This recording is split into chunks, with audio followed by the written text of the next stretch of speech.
ओम नमः शिवाय। नमस्कार दोस्तों, आज मैं आपको गुरु प्रदोष व्रत की कथा सुनाऊंगी। अगर आपको यह कथा अच्छी लगे तो वीडियो को लाइक, सब्सक्राइब और शेयर जरूर कीजिएगा। जिस प्रकार एकादशी व्रत में भगवान विष्णु की पूजा की जाती है, उसी प्रकार त्रयोदशी का व्रत यानी प्रदोष व्रत में भगवान शिव की पूजा की जाती है। यदि यह व्रत गुरुवार को पड़ता है तो उस दिन इसे गुरु प्रदोष व्रत कहते हैं। गुरु प्रदोष व्रत में गुरु यानी बृहस्पति जी की और भगवान शिव की पूजा का महत्व है। जिन जातकों की जन्म कुंडली में गुरु ग्रह खराब अवस्था में बैठा हुआ हो, उन्हें गुरु प्रदोष व्रत विशेष रूप से करना चाहिए। इस व्रत के करने से उन्हें गुरु तथा भगवान शिव पार्वती का विशेष आशीर्वाद प्राप्त होता है। इस व्रत का पारण अगले दिन शिवलिंग पर जल चढ़ाने से होता है। भगवान बृहस्पति जी के लिए पीले रंग का विशेष महत्व है। उनकी पूजा के लिए पीले रंग की मिठाई, पीले रंग के वस्त्र, पीले रंग के फल और फूलों का उपयोग किया जाता है। पीला रंग आशा और खुशी को भी दर्शाता है।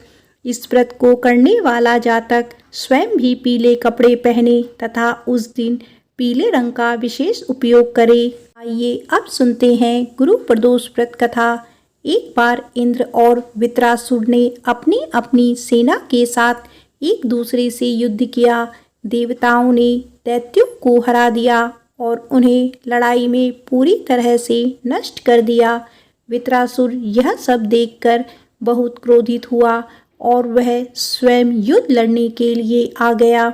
अपनी असुरी ताकतों के साथ उसने एक विशाल रूप धारण कर लिया, जिसकी कोई कल्पना भी नहीं कर सकता था, और वह देवताओं को धमकाने लगा। देवताओं को अपने सर्वनाश की आशंका हुई और वह मारे जाने के डर से भगवान बृहस्पति की शरण में चले गए। भगवान बृहस्पति हमेशा सबसे शांत स्वभाव वाले हैं। बृहस्पति जी ने देवताओं को धैर्य बंधाया और वृत्रासुर की मूल कहानी बताना शुरू किया, जैसे कि वह कौन है या वह क्या है। बृहस्पति के अनुसार वृत्रासुर एक महान व्यक्ति था। वह एक तपस्वी था और अपने काम के प्रति बेहद निष्ठावान था। वृत्रासुर गंधमादन पर्वत पर तपस्या की और अपनी तपस्या से भगवान शिवजी को प्रसन्न किया। उस समय चित्ररथ नामक एक राजा था। एक बार चित्ररथ अपने विमान पर बैठे और कैलाश पर्वत की ओर प्रस्थान किया। कैलाश पहुंचने पर उनकी दृष्टि पार्वती पर पड़ी, जो उसी आसन पर शिव के बाईं ओर बैठी थी। शिव के साथ उसी आसन पर बैठा देखकर उन्होंने इस बात का मजाक उड़ाया कि उसने कहा कि मैंने सुना है कि जैसे मनुष्य मोह माया के चक्र में फंस जाते हैं, वैसी स्त्रियों पर मोहित होना कोई साधारण बात नहीं है। लेकिन उसने ऐसा कभी नहीं किया। अपनी जनता से भरे दरबार में राजा किसी भी महिला को अपने बराबर नहीं बिठाते। इन बातों को सुनकर भगवान शिव ने मुस्कुराते हुए कहा कि दुनिया के बारे में उनके विचार अलग और काफ़ी विविध हैं। शिव ने कहा कि उन्होंने दुनिया को बचाने के लिए जहर पी लिया। माता पार्वती उस पर क्रोधित हो गई। इस तरह माता पार्वती ने चित्ररथ को श्राप दे दिया। इस श्राप के कारण चित्ररथ एक राक्षस के रूप में पृथ्वी पर वापस चला गया। जगदम्बा भवानी के श्राप के कारण चित्ररथ का जन्म एक राक्षस योनि में हुआ। त्वष्टा ऋषि ने तपस्या की और वृत्रासुर का निर्माण किया। वृत्रासुर बचपन से ही भगवान शिव का अनुयायी था और जब तक इंद्र भगवान शिव और पार्वती को प्रसन्न करने के लिए बृहस्पति प्रदोष व्रत का पालन नहीं करता, उसे हराना संभव नहीं होगा। तत्पश्चात देवराज इंद्र ने गुरु प्रदोष व्रत का पालन किया और वे जल्द ही वृत्रासुर को हराने में सक्षम हो गए और स्वर्ग में शांति लौट आई। अतः महादेव और देवी पार्वती का आशीर्वाद प्राप्त करने के लिए प्रत्येक व्यक्ति को गुरुवार के दिन प्रदोष व्रत अवश्य करना चाहिए। एक बार प्रेम से बोलो उमापति शंकर भगवान की जय। आइए अब सुनते हैं प्रदोष व्रत की दूसरी कथा। पुराने समय में एक बहुत ही गरीब विधवा ब्राह्मणी रहती थी। जीवन यापन करने के लिए वह विधवा ब्राह्मणी अपने पुत्र को साथ लेकर सुबह सुबह भिक्षा लेने के लिए निकल जाती थी और शाम होने पर अपने घर वापस लौट आती थी। एक दिन जब वह विधवा अपने बेटे को लेकर भिक्षा मांगने गई थी और शाम के समय जब वापस आ रही थी तो उसे एक नदी के समीप एक खूबसूरत बालक बैठा हुआ दिखाई दिया जो रो रहा था। उस विधवा ब्राह्मणी को उस बालक की पहचान नहीं थी कि यह बालक विदर्भ देश का राजकुमार धर्मगुप्त है। धर्मगुप्त को शत्रुओं ने युद्ध में हराकर उसे राज्य से बाहर निकाल दिया था और उसके पिता को युद्ध में हराकर उनकी हत्या कर दी थी। धर्मगुप्त के पिता की मौत से उसकी माता को गहरा आघात लगा तो एक दिन उसकी भी मृत्यु हो गई। तब धर्मगुप्त अपना राज्य छोड़कर एक नदी के किनारे आकर उदास होकर बैठ गए।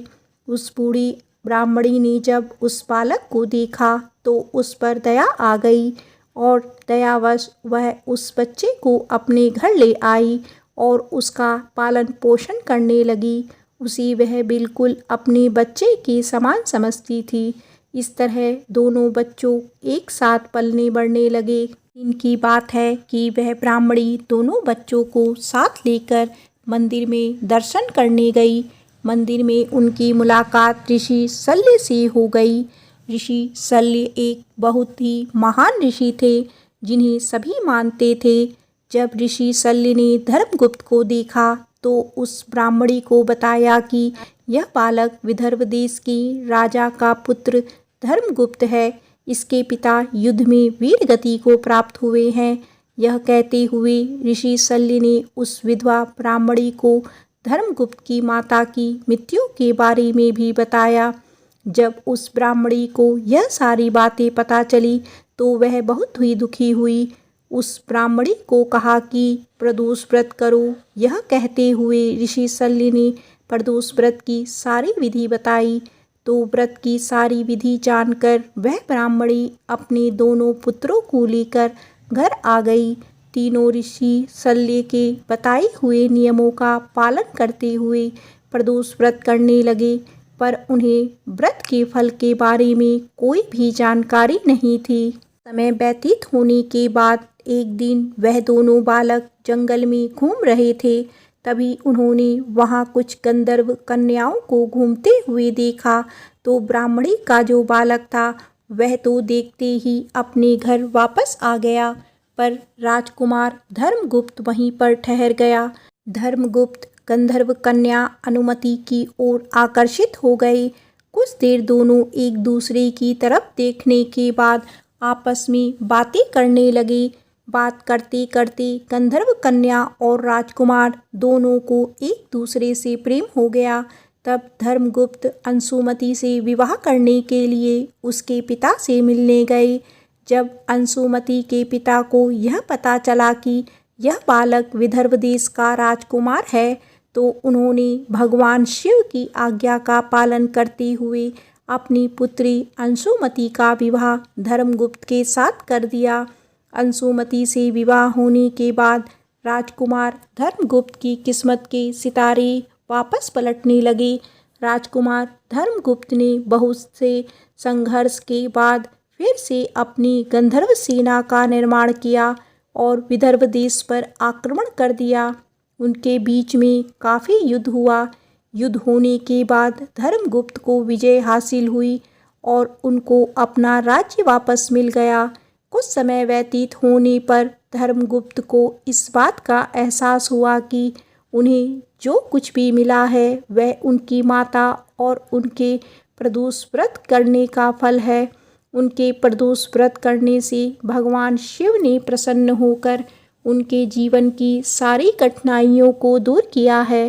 तभी से हिंदू धर्म में यह माना जाता है कि जो भी व्यक्ति प्रदोष व्रत के दिन व्रत रखकर एकाग्रचित मन से शिव जी की पूजा की कथा को पढ़ता है या सुनता है, उसे 100 जन्मों तक कभी भी दरिद्रता का सामना नहीं करना पड़ता है। उसके जीवन में आ रही सभी समस्याओं का निवारण हो जाता है और भगवान भोले शंकर के आशीर्वाद से वह अपने जीवन में समस्त सुखों को पाता है।